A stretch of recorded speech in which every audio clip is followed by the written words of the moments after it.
Dagsana ang mga turista sa Boracay para sa mga sikat nitong Labor Day activity. Ang isang airline nagdagdag na rin ng mga flight para ma-accommodate ang mga bakasyonista. Yan ang agenda report ni Paolo Barcelon, nag-uulat live mula sa Boracay. Paolo, kumusta na ang mga turista at ang tubig dyan sa Boracay? Corina, magandang gabi. Target ng gobyerno na maparami nga ang mga bumibisitang turista dito sa isla, lalo't unti-unti nang nababalanse ang turismo at pangangalaga sa kalikasan sa isa sa pinakamagagandang tourist destinations sa buong mundo. Umaga pa lang, naghahabol na ng sunrise at todo exercise sila Donna na nagmula pa sa Sarangani. Nakailang beses na silang nagpabalik-balik sa Boracay. Kaya ngayon, reunion muna kasama ang mga katrabaho. Napakaganda ng scenery, especially itong white sand, and then may mga activities sila, and then yung nightlife. Ang ganda ng one of the world's most beautiful beaches din ang nagdala sa pamilya ni Roylan at sa mga content creator gaya ni Darren na muli ring bisitahin ang Boracay. Ito pa rin yung sand. Yun talaga nakakaawa. Kasi napakaganda ng buhangin. Tapos talaga mapipil mo na nasa isla ka. Kasi hindi naman yung daily life natin medyo, sabi nga medyo busy. Yun nating hinahanap yung relaxation. Ang sarap dito mag-relax. Ang sarap, ang daming pwedeng maging activities dito sa Boracay. Ang daming pwedeng gawin. Bukod sa pwede siyang pangbata, pwede siyang pangmatanda, pambata.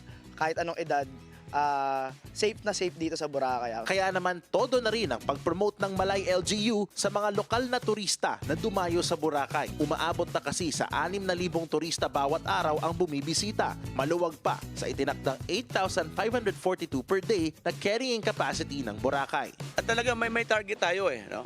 Na kung pwede dapat hindi sa bababa, 2 million. Last year, 2,070,000 tayo So, ang projection natin yan is 2.3 million.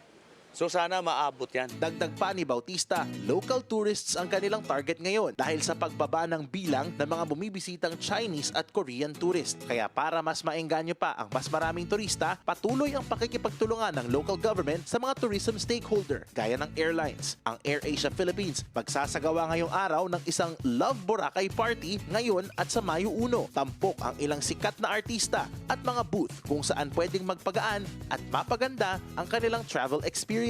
Ayon kay AirAsia Philippines Communications Head Steve Dailisan, pinalakas ng AirAsia ang flights nila papuntang Boracay mula 70 to 81 flights per week para mas maraming bakasyonista ang makapunta sa Boracay. Dagdag rin dyan ang 544 pesos one-way base fare promo ng airline hanggang May 4 kung saan pwedeng mag-book sa murang halaga ang mga nagnanais pumunta sa Boracay na isa sa top destinations ng world's best low-cost carrier. We democratize air travel, meaning yung sa pinakamurang halaga na safest possible para makarating kayo sa Boracay, and that's AirAsia.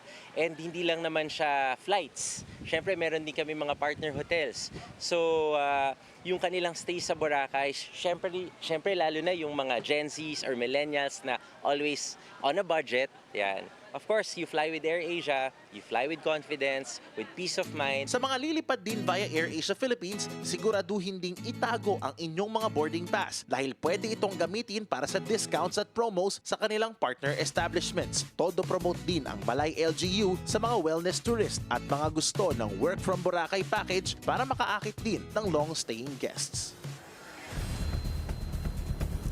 Corina, ay nagpapatuloy ngayon yung sinasagawang Love Boracay Party ng AirAsia Philippines sa Station 2. Gaya nga ng aking nabanggit kanina ay may mga sikat na artista na magpe-perform ngayong gabi. At patuloy naman paalala ng Malay LGU sa mga bibisita dito sa Boracay. Bawal ang magkalat sa beachfront. Bawal din ang manguha ng buhangin di kay pebbles mula dito sa beach. At pinaka-importante na rin ay bawal ang pasaway dito sa Boracay. So hanggat maaari ay let's keep it fun, let's keep it safe kung tayo ay pupunta dito upang mapangalagaan nga ang ganda ng isa sa world's best tourist destinations. Corina? Okay, Paolo, tandaan mo, kailangan mo nang umuwi, ha? Baka naman mag-extend ka pa dyan. Okay, maraming salamat, Paolo. Nag-uulat live mula sa Boracay.